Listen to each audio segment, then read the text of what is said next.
Фудбалската федерација на Македонија нема обврска да го почитува договорот од Преспа, велат од Министерството за надворешни работи, откако грчкиот министер за спорт Лефтерис Авгеникис поднесе жалба до председателот на УЕФА Александар Чеферин поради кретенката ФФМ која стои на македонските дресови.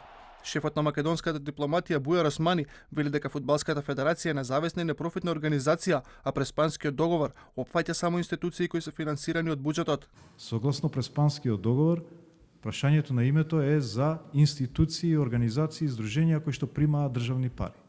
Така да се додека не прима државни пари, нема обврска да ги прилагоди своето име. НМ и НМК според Преспанскиот договор е само за регистарските таблички.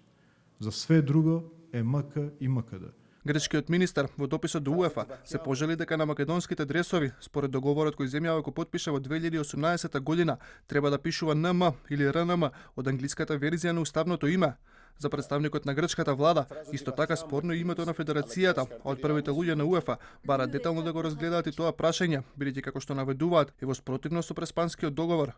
Според весникот Катимерини и првиот човек на грчкото МНР, Никос Дендијас, испратил слично писмо до македонското министерство за надворешни работи, а неколку дена пред да почне европското првенство, украинската репрезентација мораше да менува дел од изгледот на дресот по жалбата која упати Русија, бидејќи на украинските дресови имаше слоган кој беше делумно отстранет поради политичка конотација.